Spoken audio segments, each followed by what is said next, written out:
This op-ed is regarding Hassan Campbell's ongoing tirades against Afrika Bambaata. Now, before I go into this editorial, I like to offer a disclaimer up front.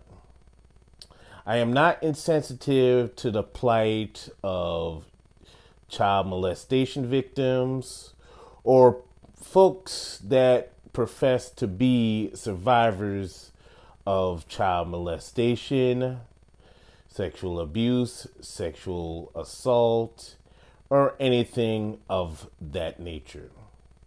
Now let's begin. I've grown familiar with Hassan Campbell, aka Poppy, right around the time that the news of Afrika Bambaata molesting boys in the Bronx, when the story broke out.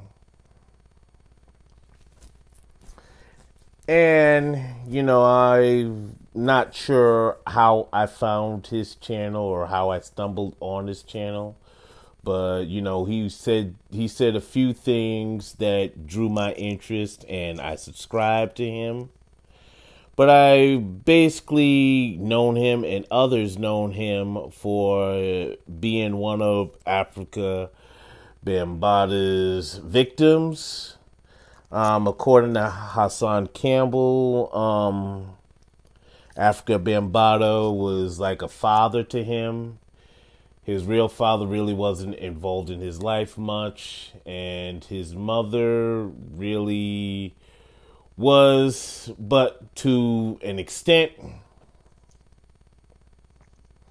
So anyway, as far as what prompted this editorial and everything. Excuse the long pause. I'm just going off the top of my dome.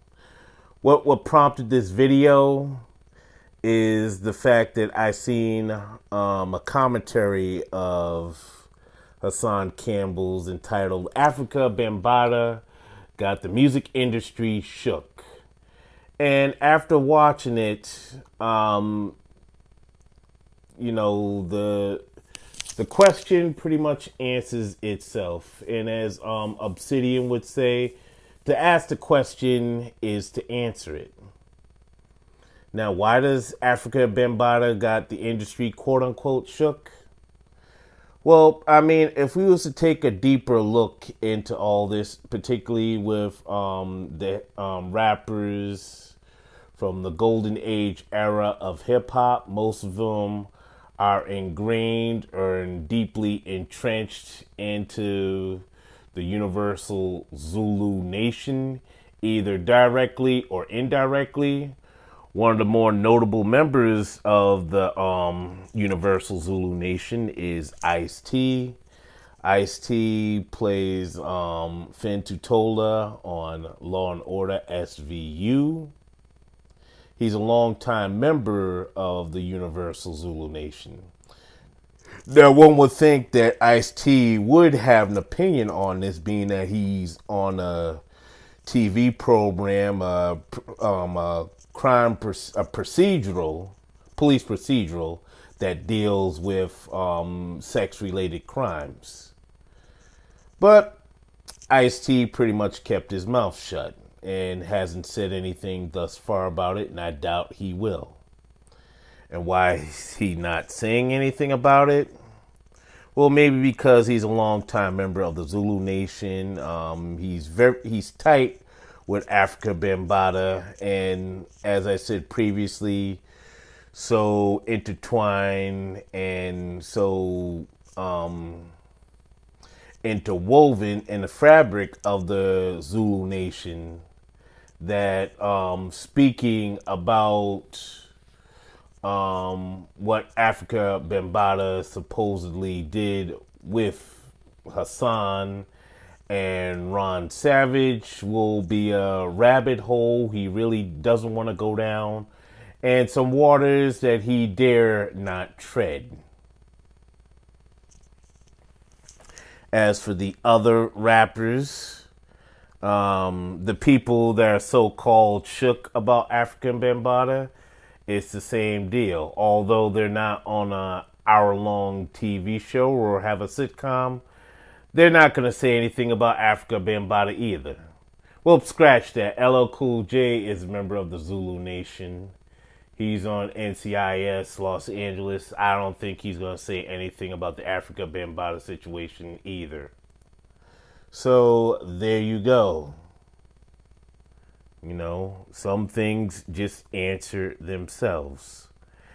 And while I'm on the roll on this subject, I am going to go into 3 reasons as to why Afrika Bambaata will not be punished legally and civilly. And when I mean civil, I'm talking about a civil suit. Okay, these are 3 reasons why Afrika Bambaata won't really face any reprisal in a legal sense. Number 1, Afrika Bambaata is not a mega star. He's not a superstar. Although Afrika Bambaata is known and very prominent in hip-hop circles, you pretty much would have to be a down and deep hip-hop purist to know who the founders of hip-hop are, which Afrika Bambaata is, and the Zulu Nation. However, Afrika Bambaata is not a Will Smith. He's not a Kanye West. He's not a Dr. Dre. He's not 50 Cent. He's not Jay-Z. He's not fill in the blank any of these other prominent performers that you see or hear. Now, if he was like an R. Kelly or someone of that nature or caliber, yes, of course, Afrika Bambaata, his name would be the lead story on CNN and other alphabet networks. Heck, he'd be on TMZ every day. TMZ will be in the Bronx and in numerous hip-hop related shows at the Grammys, at the BET Awards, asking people their thoughts on Afrika Bambaata. You don't see that because guess what? They don't care. And ask yourself this, Hassan Campbell. Why hasn't Don Lemon reached out to interview you? You know, Don Lemon reached out and put some of Bill Cosby's supposed victims on TV and interviewed them. Why hasn't he extended the same courtesy to you? And you know something, hypothetically speaking, if Don Lemon was to extend that courtesy to you, Hassan, Poppy, he would ask you, okay, so where was your mother at? Where was your dad at? Why was you over his house? They'd put all the blame and responsibility on you in that situation and none of it on the person who did it. Because guess what? You don't fit the profile of a molestation victim, and I'm going to get into that in a second. It leads me to number 2. Number 2 is Afrika Bambaata's supposed victims are boys. Not just boys, they're black boys from the inner city. And, you know, and I know this is going to sound messed up or effed up, but when it comes to us, we're not seen in that light. We're not a protected class.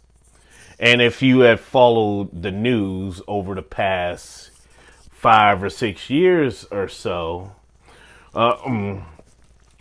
you know, unarmed black men have been dropping like flies to police brutality. So what does that tell you? We have a movement called Black Lives Matter. So if Black lives don't matter with police brutality, with street violence, everyday street violence, I mean, what makes you think it's going to matter when these boys who are not quite men get molested by people that we're supposed to trust? We're pretty much on our own here. We're not young white. I mean, we're not young white kids, and we're not fragile 5'4", 5'7" white women. We're when it comes to us as black males, we're like one big Wu-Tang Clan song, protect your neck. We have to fend for ourselves out here. Case in point, Terry Crews. Terry Crews, although he was brave enough to come out and talk about how his agent took advantage of him in front of his wife, nothing happened to the agent. And Terry Crews became a big laughing stock. And I know that's messed up and everything, but when it comes to these type of things, we're not regarded as victims. We're seen as perpetrators. We're in one of those boxes where our reputation or our image precedes us. So that's number 2. Afrika Bambaata's victims were young black males. Number 3, statute of limitations. And statute of limitations is why Ron Savage came out and spoke about his ordeal, what happened with him and Afrika Bambaata. And although that was brave of him to step out like that, nothing in a legal standpoint is going to be done. Now, this intertwines with number 2 perfectly.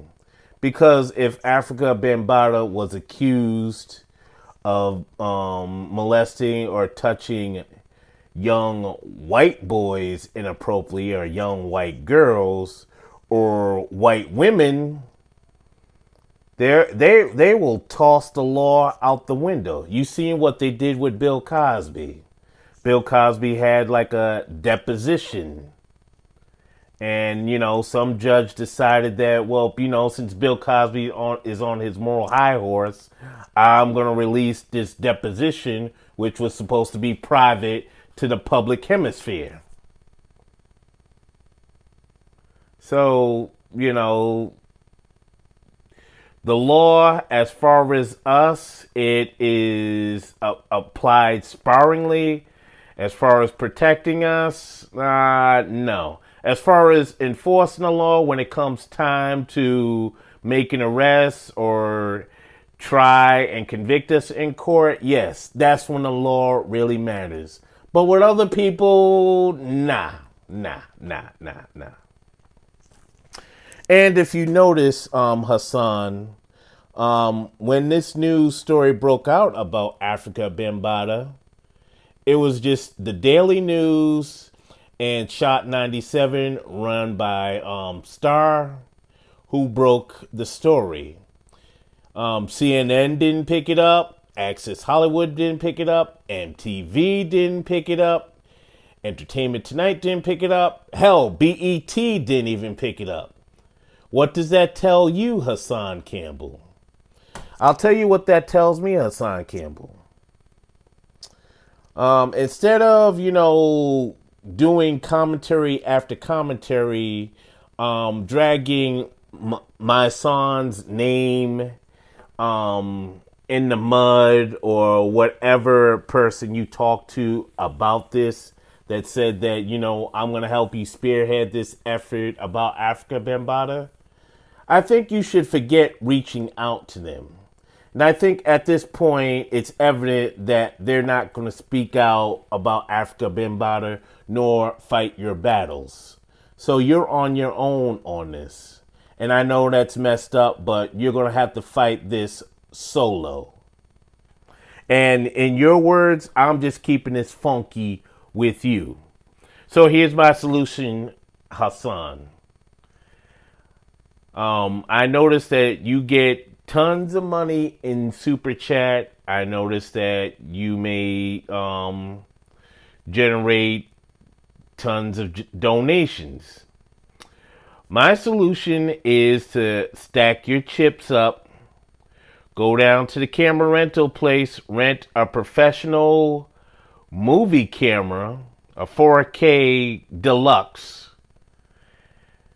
and shoot your own documentary chronicling what you've been through with Afrika Bambaata and interview other victims of Afrika Bambaata and put that out. I'm sure people, especially, you're in New York.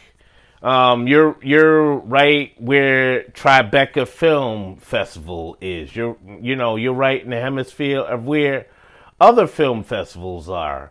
So, get your money up, stack your dough up, rent a camera, do your own documentary. Don't rely on my son. Don't rely on anybody else to fight your battles, or do something that you can be doing for yourself. And that's pretty much it, ladies and gentlemen. That is my editorial regarding Hassan Campbell's endless tirades against Afrika Bambaata. So, ladies and gentlemen, please like, share, comment, and subscribe. One love.